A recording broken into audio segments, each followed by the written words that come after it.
The Ruger Max-9 is the answer to the Sig Sauer P365 and is Ruger's entrance into the Microcompact 9 arena. And on paper, they make a really big splash with some of the best features and the best price point. And if you just go by the pictures on the website and the spec sheet, the Max-9 comes with some of the best features in the segment at arguably the best price in the segment. But then you have to sit back and remember the Ruger American pistol, kind of an also-ran that Ruger put out that didn't really do anything particularly spectacular. And then they updated that with their Ruger American Pistol Competition, which is a strange choice of a name, and nobody really seemed to notice. So then you have to wonder, is the Max-9 all that it's cracked up to be? It's not. I'm David with the Humble Marksman channel. Are you ready? Stand by.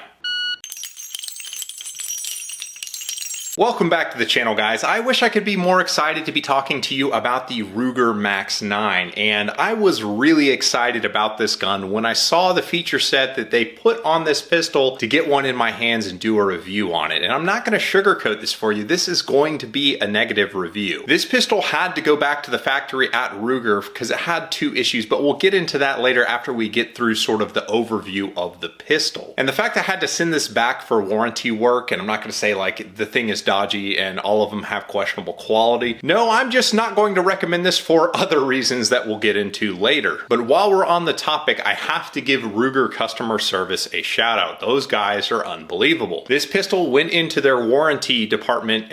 It was out of my possession for a total of 9 days. It was about 2 days out and 2 days back. So they got through this thing real fast. That's nearly the best customer service I've got, very much so for a production style pistol. So before you join the ranks of all the people on the internet who comment that they're never going to watch my content again, be sure and hit that like button on the way down to the next video. It annoys some of you, but I have to do it. This is what the pistol looks like in my hand, and this is what it looks like on the website. So my YouTube manual reviewer, you can see that the gun is unmodified, it is stock. This is the pinnacle of advertiser-friendly content. And yes, I do have to throw that in. I need the video to be ad-friendly because I bought this pistol, it was about $480 at my local Shield, so it's nice when you can help almost break even on a video. So getting into the specs on this pistol, they've got 3 SKUs so far. One of them is a Pro model that doesn't have the manual safety you see here, and it's $499. There's the model I have here with the 10 and 12 round mags, which is $499, and they've got, I think, a 10 round compliant version that is also $499. The pistol is a micro compact, which means it's going to compete head to head with like the Sig Sauer P365, the Taurus GX4, the Springfield Armory Hellcat, the S&W Shield Plus, and whatever else comes out between now and then. Unlike most Ruger pistols, this actually comes with 2 magazines. It came with a 10 round flush fit plus a pinky extension, so I put the pinky extension on there, as well as a 12 round magazine. And I have to say, these magazines have the same aggressive taper as the P365, so I know that once SIG is done suing Springfield Armory, they're probably going to send cease and desist letters to Ruger as well, if I had to guess. I was really excited to see that the magazines sell for a very reasonable price. You can get a 2-pack of these magazines for about $50, which makes the magazines about $25 a piece, which for these micro compacts is an awesome feature. The magazines are super high quality. I talk a lot about magazines because it's about the #1 feature that contributes to a pistol running reliably. And these magazines are very, very high quality. I had absolutely no issues with them. So good to see that Ruger's making top-notch mags. The actual grip and texture is just kind of okay. It feels very blocky in hand, almost like a Hellcat, but somehow kind of worse. The trigger guard is a little bit relieved, allowing you good purchase up underneath the pistol, but it just, something about the angle of the trigger guard, the shape of the back strap, it just doesn't sit too well in my hands. It's not bad. The texture, I mean, they call it a medium texture. I would honestly call it a light texture. It's not going to tear up your stomach or catch your undergarment when you're concealed carrying in an inside the waistband holster, but it's also not going to stay super planted in your hand if your hands are sweaty or moist for whatever reason. Yes, I used that word on purpose. The mag release is fairly low profile, but it works exactly like it's supposed to, and you can get at it without tearing up your firing grip too much, although for a gun this small, I don't really worry about that too much. The manual safety they've got is only on the left side of the pistol, so I would be just as happy to not have it. Right-handed shooters could sweep the safety as they present the pistol and carry it cocked and locked, as it were, but since it's not an ambi safety, I don't particularly care for it.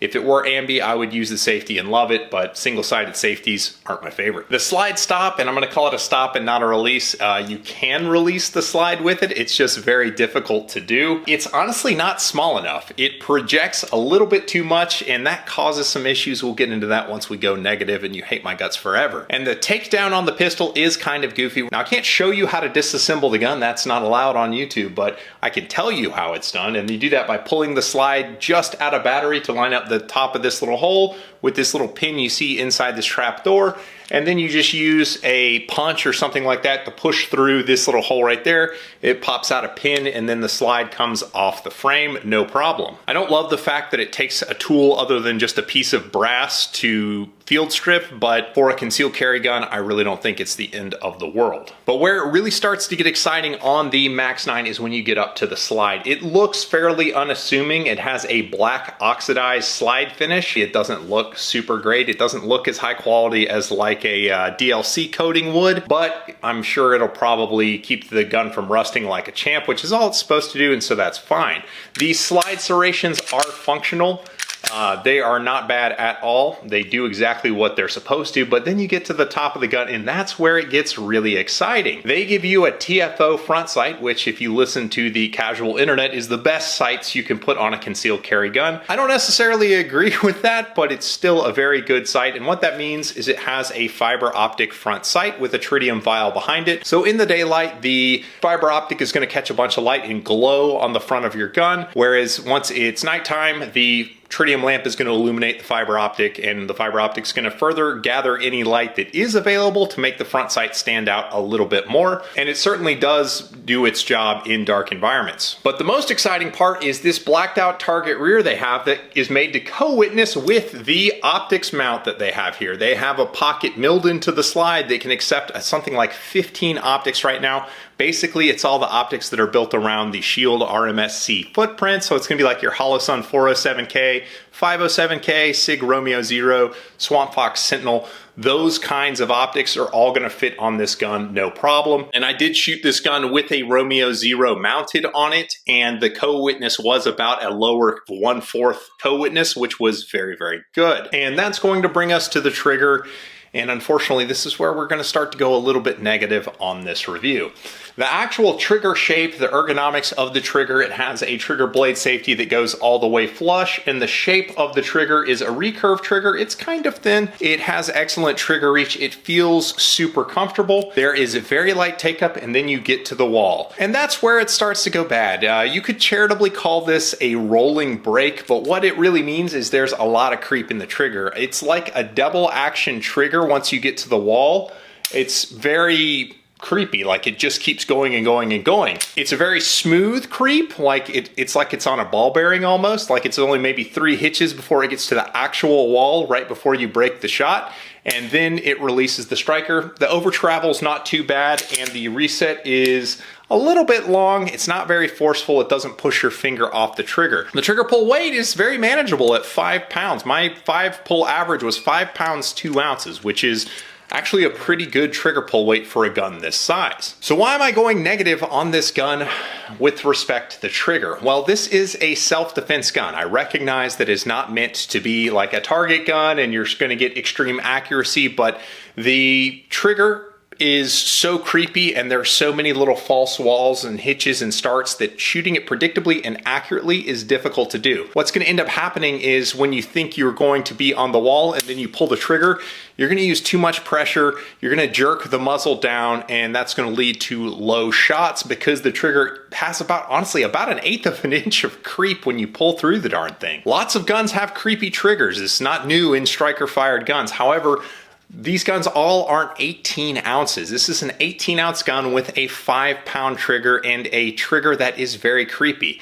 It has a tendency to pull the muzzle down if you rush the trigger pull or don't exercise the best marksmanship. You can find videos of Colian Noir shooting at like 100 yards with the Max-9 and match grade ammo, and I'm showing you a group right now I shot of this offhand at 10 yards. This is important because the gun is very, very mechanically accurate. You can stack rounds with it if you have excellent fundamentals. And the combination between the ergonomics of the frame with this very creepy trigger makes a gun that's not very practically accurate. So if you start pulling the trigger fast, you'll find wild deviation from where you think the shot should land to where it shows up on the target. So this is going to be your second chance to comment where you can tell me I'm an idiot and how your favorite YouTuber who you pick gave the gun good reviews. You'd trust him and rather watch his videos, and that's fine. Just be sure and hit the subscribe button as you navigate away from the video. So before I get into my gripes about the pistol and why I ultimately won't recommend it, I do need to explain how something works on YouTube. So when a product is launched, sometimes they have a product launch team.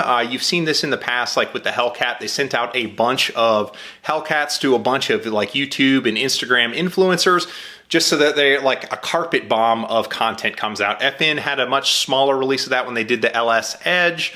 Like, this is a very known strategy from firearms manufacturers. But what you probably didn't know is there are like these conglomerates of influencers who can work with companies and provide like multi-influencers to hit you with a bunch of content all at the same time. It's not uncommon for gun manufacturers to pay an outfit like to generate a bunch of press. Now, I'm not saying that they're paying for positive opinions, but if somebody is going to offer you dollars to make a piece of content, odds are you're going to find a reason to get excited about it. So that's kind of how it happens. It can be the firearm company itself reaches out to influencers and tries to gin up a bunch of content, or they can pay somebody like to get all their influencers to push out a bunch of content. I don't know exactly what happened with it, but I'm just bringing it up so that when there is a new product launched, that you look at the new videos with a discerning eye, as it were. So why did I have to send my Ruger back to the factory? Well, there were two reasons. The first was fairly major. It couldn't get through a magazine without the slide locking back. If you're a subscriber on my Patreon, you would have seen the first shots video and seen all of the malfunctions that I had. I mean, there's probably at least a dozen malfunctions in about 100 rounds that I had with this. Well,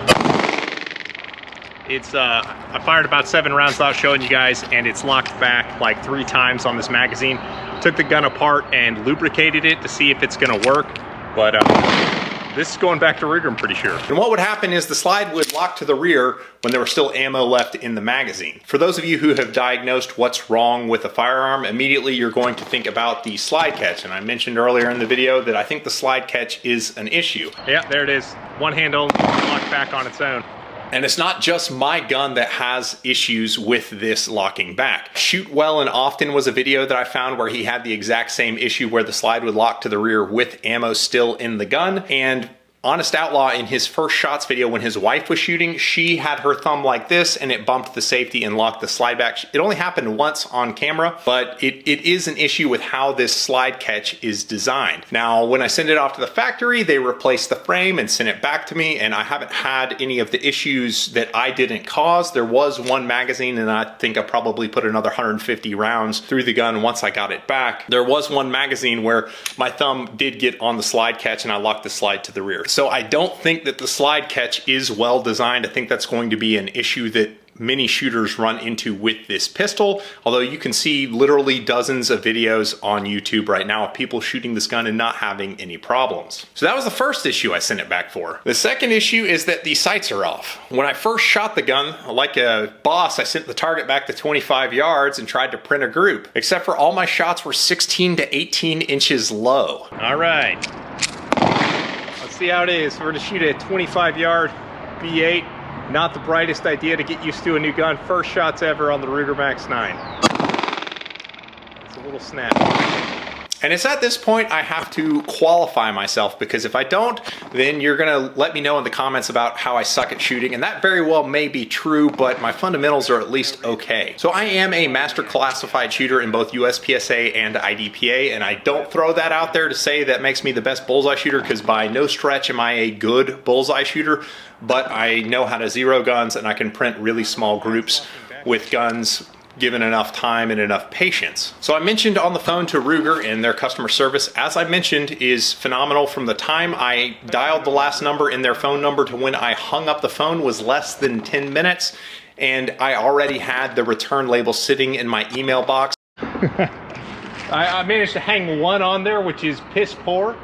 I think that most of my impacts are low. That's mine, that's mine, that's mine, that's mine, that's mine. So I bought this gun in the middle of May, and I took it to the FedEx store that same day after going to the range and sent it back, and about 9 days later I had it back at my doorstep ready to go, and it was mostly fixed. So once Ruger fixed the gun, they actually gave me a test target. And I was really excited to see a test target because CZ used to give you test targets to show that they tested the gun for accuracy, but nobody does that anymore. But you can see this 5-shot group, their point of aim is right here, and it looks like it would be a 6 o'clock hold at 10 yards. Now this is Black Hills ammunition, 5 shots at 10 yards, 115 grain. So I mounted a dot on the pistol, I zeroed it at 10 yards and checked zero, and I got almost hole-on-hole accuracy, which isn't bad for a little gun like the Max-9. I was very pleased to see that it could put out really good group. So the pistol is very mechanically accurate, but it does no favors for you. You have to work really, really hard to get the thing to print groups accurately. And at this point, a thunderstorm is starting to blow in, so I didn't take any footage to show you guys, but I set up my Caldwell pistol arrow at 10 yards. I had an old 22 target, and I shot a 5-shot group very quickly, just trying to test the elevation. So don't judge it for accuracy, just look for where the impacts are. So you can see in the image I'm showing you here, no, those are not 9mm holes. I was lazy and used a 22 shooter left up. So that was my point of aim, and this is where my point of impact was. It was about 3 inches low and to the left. And I can already hear some of you starting to type, well, low and left is a shooter issue, not a gun issue. Yes, but remember I talked about a zero, and this has co-witness sights. One of the greatest features of co-witness sights is you can spot check your zero if the sight's truly co-witness. Now, if you go to my Instagram, you can actually see the picture of the sights with the red dot mounted on how the dot relates to that sight. But since I can't show you that and show an unmodified gun, except this artist rendition of what was going on, there's the sights on the Max-9 lined up, and this is where the dot lands on the sight picture. You can see that it's almost out of the rear notch on the right side of the sight post. Now, very obviously, this gun is a problem child, and the sights don't hit where they're supposed to, and it had mechanical issues. And I'm not saying that all of the guns are made this way, but I got a dud, unfortunately. So in conclusion, I honestly wouldn't recommend this gun, which is really sad to me because I wanted to recommend the American product made by a great company with an awesome warranty service. Like, I wanted this gun to be awesome. It's just not. And even if my model was very well made and did exactly what it was supposed to do, I still wouldn't recommend it. As I mentioned, the trigger is honestly really bad for this style of pistol. The frame doesn't do you any favors, and the practical accuracy of the gun, it's very hard to shoot, and it's honestly pretty heavy recoiling. All of these Micro-9s, and I've shot most of them at this point, are flippy little guns, but this one, you have to work even harder at it. Like the SIG 365 XL, the Hellcat, all of these guns are easier to shoot than this gun. And the value is honestly not even really there on the Max-9. I mean, it's about $50 up to go to a Hellcat, and it's probably $100 up to go to a P365 variant, and the Shield Plus is somewhere in the middle, depending on where you find the price on those. So in a field rich with choices, I don't know why you would pick this one. I mean, on paper, the specs are excellent, and that's why it tears me up to make this video, because I really wanted to like this gun, because on paper, this gun wins, in my opinion. It's just that when you actually shoot it and see how it all sort of came together, it's just not that great. And if you've made it this far, go ahead and hit the like button, and I've picked out this video of the Hellcat RDP that you can watch, or the Sig Sauer P365 XL Romeo Zero. I appreciate you guys, and I'll catch you on the next one.